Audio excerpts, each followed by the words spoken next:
Untuk tugas besar SPA 3 kali ini, saya mendesain bangunan yang diberi nama Di Alpha, yaitu Gedung Kampus 2 UKDW.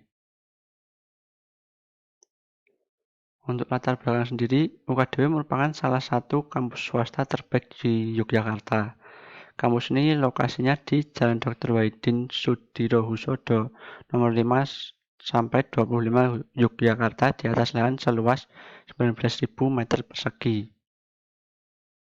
Setiap tahunnya jumlah mahasiswa baru di UKDW sendiri meningkat. Hal ini kemudian menuntut pengembangan kawasan di UKDW sendiri. Karena jumlahnya mahasiswa baru semakin meningkat setiap tahunnya, maka diperlukan perluasan lahan. Namun, untuk kawasan UKDW saat ini, karena keterbatasan lahan di kota, ini pengembangan lahan sudah tidak dimungkinkan dan harus mencari lahan baru. Untuk menanggapi hal tersebut, UKDW berencana membangun kampus 2 di Sedayu, Bantul. Lokasi ini dipilih karena diperkirakan arah pembangunan kota Yogyakarta ke arah barat. Dan untuk kampus 2 UKDW ini pada awalnya dirancang untuk Fakultas Bioteknologi dan Fakultas Informasi. Dan untuk daerahnya sendiri, ini berlokasi di Argorejo, Sedayu, Bantul. Ini merupakan kelurahan Argorejo, daerah Argorejo, dan kemudian ini adalah site dari kampus 2 UKDW, dan ini kemudian yang kuning merupakan site dari gedung baru yang akan dirancang ini. Secara singkat, profil umum site ini adalah merupakan daerah persawahan, banyak warganya masih berwirausaha dan bergerak di bidang pertanian, kemudian sentra industri tanah liat, dan sempat dijadikan sebagai salah satu desa ramah lingkungan. Kemudian dari sini muncullah beberapa rumusan masalah. Yang pertama adalah jika terjadi pembangunan di sini, maka lahan terbuka hijau di daerah Jawa semakin minim, dikarenakan pembangunan infrastruktur yang terdapat di mana-mana di daerah Jawa. Kemudian, untuk bangunan sendiri merupakan penyumbang polusi terbesar di dunia, dan berdasarkan data EECCH tahun 2012 membuktikan bahwa bangunan menghasilkan 50% total pengeluaran energi di Indonesia dan lebih dari 70% konsumsi listrik keseluruhan. Bangunan juga bertanggung jawab bagi 30% emisi gas rumah kaca. Dan untuk rumusan masalah yang ketiga adalah saat ini seluruh dunia termasuk Indonesia sedang maju bersama-sama untuk mendorong gaya hidup ramah lingkungan. Dengan begitu, bisa ditarik kesimpulan bahwa dengan membangun bangunan di kawasan ini, maka lahan hijau akan semakin berkurang dan akan terjadi kerusakan ekosistem, terutama ekosistem sawah. Sedangkan pembangunan ini sangat diperlukan untuk kegiatan mahasiswa. Oleh karena itu, saya memilih dua pendekatan desain, yaitu pendekatan desain green building dan sosial. Untuk pendekatan green building sendiri, tujuannya yaitu untuk target desain sendiri untuk meminimalisir konsumsi energi dan mengurangi dampak buruk terhadap lingkungan.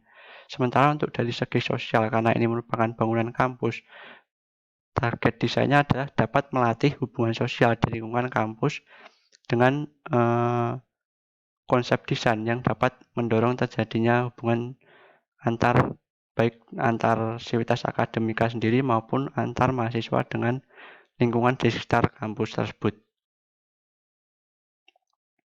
Untuk konsep desain sendiri untuk yang ramah lingkungan, ini ada reduce, reuse, recycle, pembuatan ekosistem buatan, kemudian pemanfaatan roof garden, dan pemanfaatan energi terbarukan.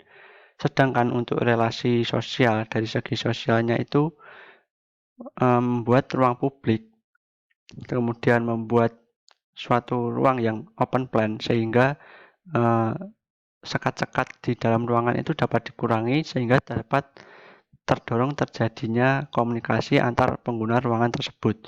Kemudian connection sendiri untuk menciptakan desain bangunan yang terkoneksi, walaupun bukan terkoneksi secara langsung, tapi bangunan ini dapat mencerminkan koneksi yang terjadi di antara setiap sisi, setiap sudut bangunan tersebut. Jadi tetap merasa berada di dalam kampus tersebut. Kemudian untuk brainstorming awalnya sendiri, untuk zonasi dan sirkulasi site, ini yang pertama ada jalur yang pertama dari Jalan Raya Wates di depan ini, dan kemudian jalur yang kedua ada lewat sisi timur. Untuk yang jalur kedua ini hanya dapat dilalui oleh pengendara sepeda dan pejalan kaki. Dan ini merupakan sirkulasi inside-nya di dalam site-nya sendiri. Untuk yang putih merupakan sirkulasi pejalan kaki dan yang abu-abu ini merupakan sirkulasi kendaraan.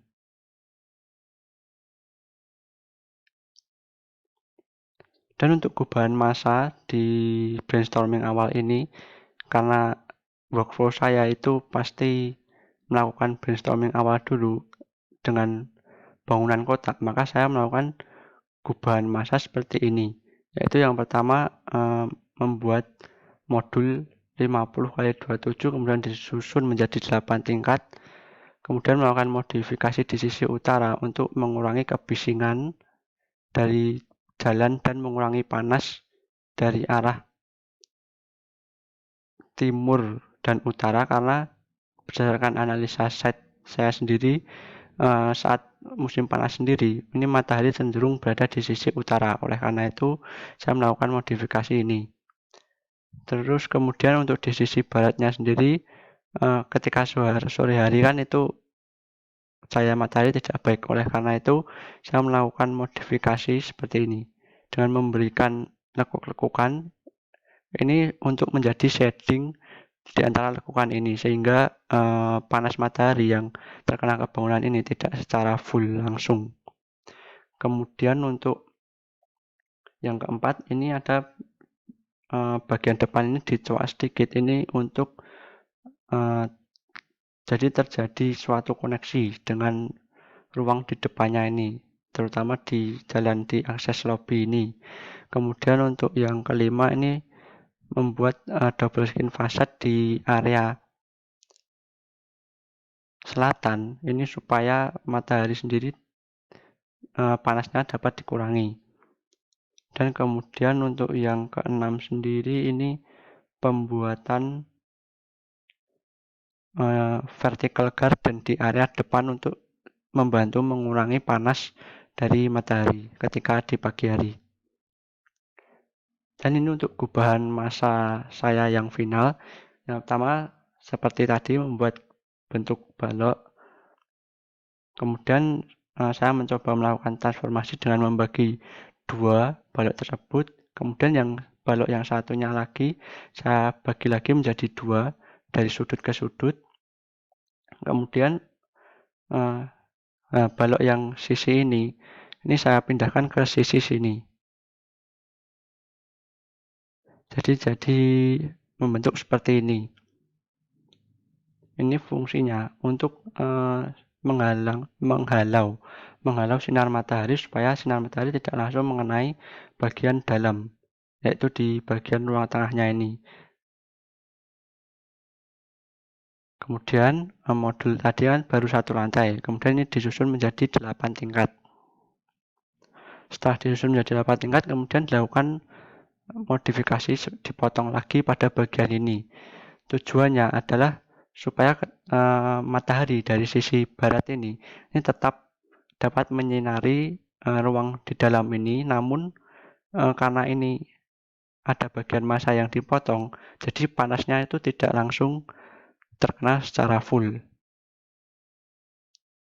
Dan kemudian untuk di sini setelah dipotong, ini saya membagi lagi modulnya, dibagi menjadi dua miring seperti ini.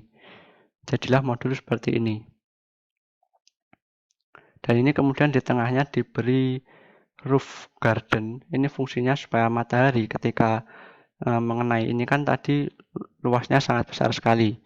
Nah, jadi ketika matahari mengenai bagian atas ini bagian dalamnya tidak terlalu panas karena luas permukaan yang begitu besar. Kemudian selain itu, bentuk ini juga membantu untuk aerodinamika sendiri. Jadi berdasarkan analisis saya, ini angin ini cenderung dari arah barat kebanyakan. Nah, untuk itu dilakukan modifikasi desain seperti ini. Jadi angin itu yang mengenai bangunan, luas permukaan yang mengenai bangunan sendiri itu dapat dikurangi sehingga kebisingan di dalam ruangan dapat dikurangi dan beban struktur sendiri juga tidak terlalu berat. Dan ini adalah contoh hasil rendering. Ini secara full view. Dan kemudian ini untuk akses di lobbynya sendiri. Dan ini penerapan mini forest di sebelah sini, dan ini adalah kafetaria outdoor sebagai ruang publik. Kemudian ini 3 level groove garden tadi. Untuk level yang pertama seperti ini di bawah sini. Ini level yang kedua.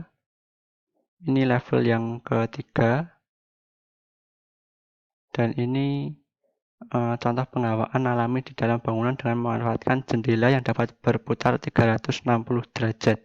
Mengapa 360 derajat? Ini diberi pivot di bagian tengah supaya ini dapat berfungsi secara maksimal, jadi udara dapat bersirkulasi dengan lancar di dalam ruangan.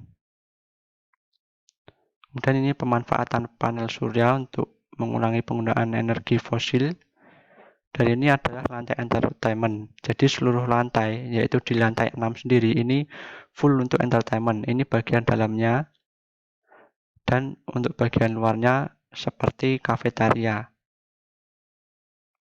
Dan ini untuk viewpoint di puncak tertingginya. Nah, ini posisinya di puncak tertinggi seperti ini untuk viewpointnya sendiri. Sekian presentasi dari saya. Terima kasih.